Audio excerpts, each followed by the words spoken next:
안녕하세요. 결혼은 현실이다의 수다입니다.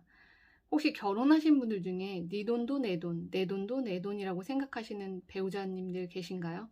그분들이 꼭 이 영상을 보셨으면 좋겠고, 여러분들은 결혼하실 때 꼭 금전적인 것들을 공개하시는 건강한 배우자를 만나시길 추천드립니다. 그리고 결혼 전에 이 부분에 대해서 확실하게 이야기를 하고 결혼하시길 추천드리겠습니다. 이 부부는 어린 나이에 결혼을 하셔서 그 부분에 대해서 흐지부지하고 결혼을 시작한 부부이고, 그 문제로 인해 결국에는 이혼한 부부입니다. 이 부부가 처음에는 양가 부모님의 도움 하나도 안 받고 결혼을 했습니다.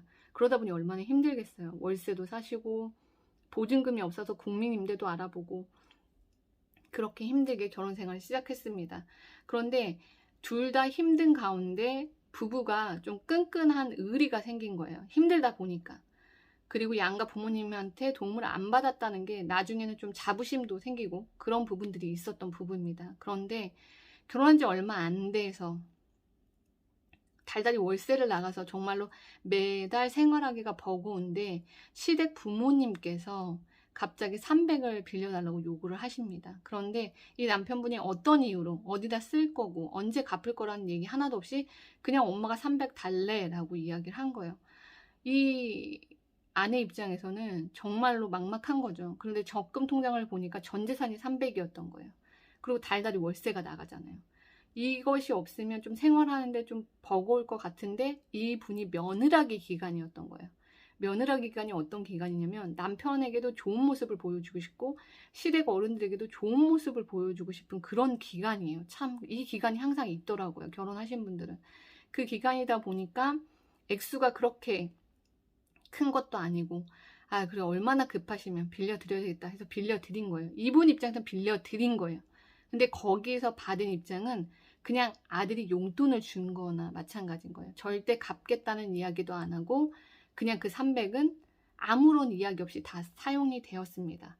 이걸로 인해 이 부부가 그렇게 끈끈한 의리가 이제 갈라지기 시작합니다. 그리고 각자 금전을 관리하기 시작합니다. 그런데 이제 몇 년이 흐르고 그 부분에 대해서 이제 공동으로 생활하는 비용들이 계속 있으니까 그 부분들이 잘 이루어지다 보니까 서로 싸울 일이 없었던 거예요. 그런데 몇 년이 지나고 난 다음에 보증금을 올려서 집을 이사를 가야 되는데 이 남편분이 아내분과 하나도 상의하지 않고 본인의 카드를 시부모님께 드리고 생활비를 다 대고 있었으며, 그리고 자동차가 있으면 자동차도 바꿔드리고 그 집에 어떤 이사 문제나 여러 가지 돈 쓰는 문제가 있으면 그걸로 다 아내와 일절 상의도 하지 않고 통장만 분리했을 뿐인데 그걸 상의하지 않고 시댁에 계속 흘려보냈던 겁니다. 그런데 막상 이삿날이 다가오자 모은 돈이 하나도 없는 거예요. 이 아내 입장에서는 각자 관리를 잘할 거라고 생각했는데 믿는 도끼에 발등이 찍힌 거죠. 보증금은 올라가 있고 이 문제를 해결하려고 하는데 이 남편분이 너무 당당하게 본인의 돈은 다 시댁 부모님께 전달되어 놓고는 아내한테 얼마를 모아놨는지 묻기 시작합니다. 너무 당당하게. 이 아내가 얼마다 했더니 그래 그거라도 보태 하면서 보증금을 올려서 이사를 가게 됩니다. 이 부부들은 별거도 많이 했습니다. 이 사이에 금전적인 문제로 계속 반복적으로 일어나다 보니까 별거도 두세 번 하고 몇 년을 떨어져 지냈던 부부입니다. 그런 다음에 이 아내가 결심을 한 거죠. 아, 이렇게 살다가는 정말 내 노후에 정말 아무것도 남지 않겠다라는 생각이 들어서 이 남편에게 이혼을 요구하고 헤어집니다. 이 남편이 와서 몇 달 안에 와서 이제 이 아내한테 그렇게 살지 않겠다라고 다짐을 합니다. 그리고 본인의 통장을 이 아내분에게 건넵니다. 이 아내분이 통장을 받았을 때는 이 남자가 어떤 마음으로 왔다는 걸 알잖아요. 아, 통장을 공유하고 투명하게 하겠다라는 거. 이때까지 마음고생 시켰던 거 미안하다라는 걸로 받아들인 겁니다. 그래서 결혼 생활을 유지했는데 그렇게 받아들이고 아내분은 해석을 한 거죠. 그런데 2년도 안 돼요. 통장을 받은 지 한 달 뒤에 그 시부모께서 3천만 원을 요구합니다. 그런데 이 남편분의 태도가 더 황당한 거죠. 엄마가 3천만 원을 달래.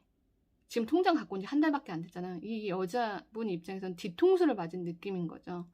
정말로 그 마음 아팠던 시간들을 다 굳게 잡고 결혼 생활 다시 유지하려고 했는데 한 달 안에 갑자기 시부모가 3천만 원을 갖고 오래. 근데 그 이유도 아무 말도 안 하고 언제 갚는다는 말도 똑같이 예전처럼 몇 년 단위로 있었던 그걸 반복하더라는 겁니다. 이 아내분이 우리는 없는데 이제 바뀐 거죠. 이 아내분이 이제는 말해야 되겠다고 생각한 거예요. 이혼까지 생각했었으니까 이 말 못하겠나.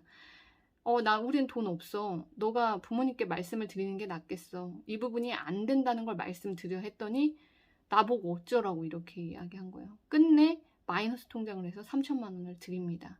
그리고 이 아내분이 꾹꾹 참아요. 참고 이제 몇 년 뒤에 그 3천만 원을 왜 안 갚으시는지 요구를 합니다. 이 남편분이 그 부모님이 받고 싶을 때 갚는 거지 라고 이야기를 합니다. 이 아내분이 그때 딱 정이 떨어집니다. 그리고 이 부부는 그날 이후로 바로 이혼을 하셨습니다. 이 부분이 고쳐질 줄 알았던 거죠. 그 아내 되시는 분은 이 부분이 반복되는 부분이 그 통장을 갖고 옴으로 인해서 정말로 바뀔 줄 알고 다시 살려고 했던 겁니다. 그런데 그 부분이 분리가 되어지지 않는 부분들로 인해 이 부부는 이혼을 했습니다. 여러분들 정말로 금전적인 거 투명하게 하지 못하시는 분들은 반복을 합니다. 그러니까 여러분들은 결혼 전에 꼭 배우자를 만나셨을 때 결혼하고 돈 관리나 금전적인 것들, 작은 것 하나하나 상의하는 모든 부분들을 부부 중심으로 할 것인지 정확히 이야기하고 결혼하시길 추천드리겠습니다.